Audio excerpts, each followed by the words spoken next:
अबू आजमी जो कौन है, समाजवादी पार्टी के अध्यक्ष जो उद्धव बाला साहब ठाकरे से उनके घर पर मिले, वही अबू आजमी जिसने याकूब की पैरवी की और बाला साहब ठाकरे को क्या बोला था, ओल्ड एंड सीनाइल। वो तो सर्वे हो रहा है ना।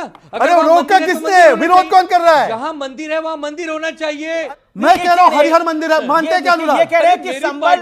अरे कौन बाबर यार, बाबर कौन है? आप अरे बोलो तो बाबर की मस्जिद के लिए लगे हुए हैं विवेक श्रीवास्तव और अनुराग ठाकुर। अभी मैं बोलना शुरू नहीं करते, आप चिल्लाना शुरू करते। इतनी पैरवी मत कीजिए कि साफ साफ दिखने लग जाए। अभी तो मैं बोलना ही शुरू किया। अनुराग भदौरिया हर डिबेट में पहले खुद हिंदुओं के खिलाफ बोलता है, मुस्लिमों का पक्ष लेता है और इल्जाम बीजेपी पर लगाता है। जब सामने से जवाब आता है तो डिबेट से भागने लगता है। ऐसा ही इस डिबेट में हुआ जब शहजाद पूनावाला ने जवाब दिया। तो चलिए सुनते हैं इस डिबेट को। उससे पहले इस वीडियो को लाइक और चैनल को सब्सक्राइब कर लें। अमित जी, आपके शो की शुरुआत किससे होती है? आपके विश्लेषण से। Means you are committed to the facts. ये कौन है? ये व्यक्ति है फहद अहमद। किसका कैंडिडेट था? शरद पवार एनसीपी का। बिल्कुल, वो मिलने गया नौमानी का से कैंडिडेट था। और अगर वो हमारा का भी समर्थन था। अगर नौमानी हमारा एजेंट था तो उनको निकाल देते, अब उनकी कैंडिडेसी खारिज कर देते। दूसरी बात ये है सलमानी, जिसने वो गजवा हिंद की बात की। और सलमानी के साथ कौन बैठा था? अबू आजमी। अबू आजमी जो कौन है, समाजवादी पार्टी के अध्यक्ष जो उद्धव बाला साहब ठाकरे से उनके घर पर मिले, वही अबू आजमी जिसने याकूब की पैरवी की और बाला साहब ठाकरे को क्या बोला था, ओल्ड एंड सीनाइल। और अंजुम जी सॉरी क्या नाम है इनका, आनंद दुबे। ओह, आनंद दुबे जी हंस रहे। सॉरी वो क्या है, कंफ्यूजन में रहता हूं मैं। अंजुम जी, आनंद जी, एक लास्ट बात 10 सेकंड और। ठीक है, 10 सेकंड, ओनली 10 सेकंड। चलिए अभी यहां पर कर देते साबित। संभल मामले पर मैं बोलता हूं हरिहर मंदिर था वहां पर। अंजुम जी जवाब दीजिए, सॉरी आनंद जी बताइए क्या था वहां पे? वो तो बोलते सर्वे मत करो। अरे वो तो बोले सर्वे मत करो। मैं वही कह रहा हूं, तो सर्वे हो रहा है ना। वो तो सर्वे हो रहा है ना। अरे रोका किसने, विरोध कौन कर रहा है? जहां मंदिर है वहां मंदिर होना चाहिए। अरे अनुराग विरोध कर रहे हैं। मंदिर है वहां मंदिर होना चाहिए ना। मंदिर मानते हैं वहां पे? मैं कह रहा हूं हरिहर मंदिर है, मानते हैं क्या अनुराग? ये कह रहे हैं कि संभल का व्यू मैं रखूंगा। इनका टेक है कि राम मंदिर होना चाहिए। जो मस्जिद है विवादित ढांचा, हरिहर मंदिर, स्कंद पुराण, मत्स्य पुराण, सारे जगह पर। अरे बाबरनामा में है, ऐने अकबरी में है भाई। आप लोग तो वो तो पढ़ते हो ना, बाबरनामा तो पढ़ा ही होगा आपने अंजुम जी। अरे कौन बाबर यार, बाबर कौन है? आप अरे बोलो तो बाबर की मस्जिद के लिए लगे हुए हैं विवेक श्रीवास्तव और अनुराग ठाकुर। मुझे नहीं पता कौन बाबर है। बाबर कौन है? अनुराग भदौरिया। आनंद जी आप पर दया आ रही है। कोर्ट कहेगा वो शिवसेना बाला साहब ठाकरे के राजनीतिक जानते हैं बाबर कौन है? मंदिर के लिए संगीत रागी जी से पूछो। इससे बड़ा शर्म की प्रोफेसर है। ठीक है, लेकिन ये नैरेटिव कुछ और हो रहा है। मेरी आज की चर्चा विषयांतर हो रहा है, विषय मेरा कुछ और है। क्या आपको लगता है, मैं फिर उसी पॉइंट पर आता हूं और संगीत रागी और आपसे मैं प्रश्न पूछता हूं, क्या आपको लगता है सैफरन नैरेटिव, भगवा नैरेटिव काम किया है? उसके साथ विकास, उसके साथ लाटकी बहन, लाटका भाऊ, ये सब काम किया है। लेकिन आरएसएस, बीजेपी, एनडीए ने जवाब दिया है अपने अंदाज के अंदर कि you can't take us for granted. एक बार ये आपने एक नैरेटिव चलाया, लेकिन उसके बाद नहीं चलेगा। 30 सेकंड। देखिए अमित जी, क्योंकि देवेंद्र फडणवीस अपने कार्यक्रमों में जो कविता का गान कर रहे थे, बिल्कुल, जागो तो एक बार हिंदू जागो तो। मैं बता रहा हूं कि देवेंद्र फडणवीस जी ने पूरे नैरेटिव को बदल दिया महाराष्ट्र की राजनीति में।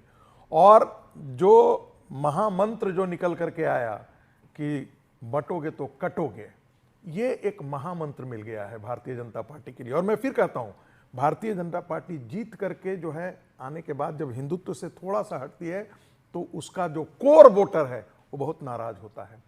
कोर तो वोटर कभी हटी नहीं अपने हिंदुत्व एजेंडे से। कई बात जो होता है ना, डेवलपमेंट सब कीजिए, लेकिन ध्यान दीजिए अफगानिस्तान में किस प्रकार का हुआ। 76 के 80 के दशक में अफगानिस्तान भी डेवलप था।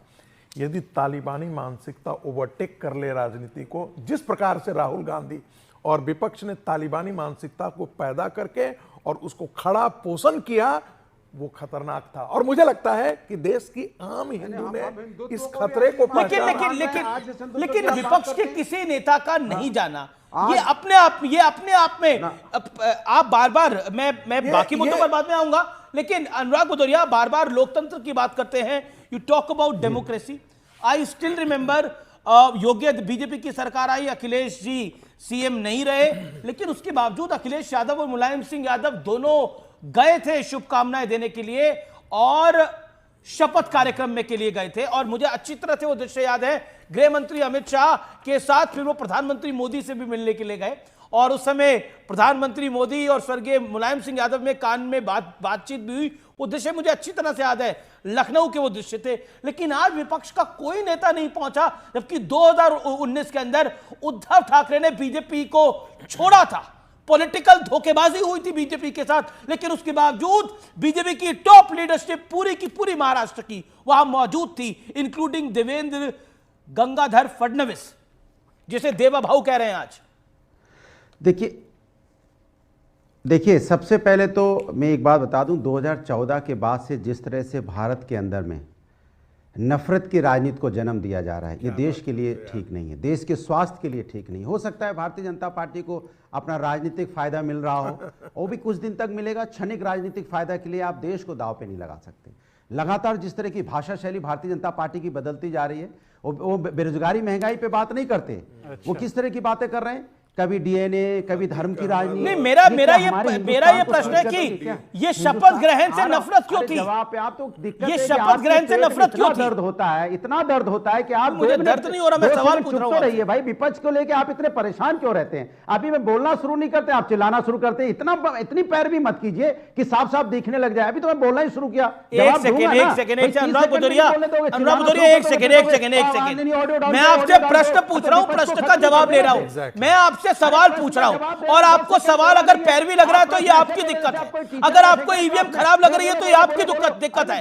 आप लोकतंत्र की दुहाई देते हैं और एक पत्रकार के सवाल पूछने के ऊपर आपको पीड़ा होती है। मैं पूछ रहा हूं, ये कौन सा लोकतंत्र था? ये कौन सा लोकतंत्र था कि विपक्ष का कोई भी नेता नहीं पहुंचा आज वहां पर महायुति के शपथ ग्रहण के अंदर? ये कौन सा लोकतंत्र था? तकलीफ होती होगी। जवाब दीजिए। चिल्लाना शुरू कर देते हैं, चिल्लाना शुरू कर देते हैं। बोलना है तो मत बुलवाइए, बोल दीजिए चुप बैठे। ठीक है, आपको नहीं बोलना, ये आपकी कॉल है। क्या दिक्कत है? Your time is over. अगर आपको नहीं बोलना तो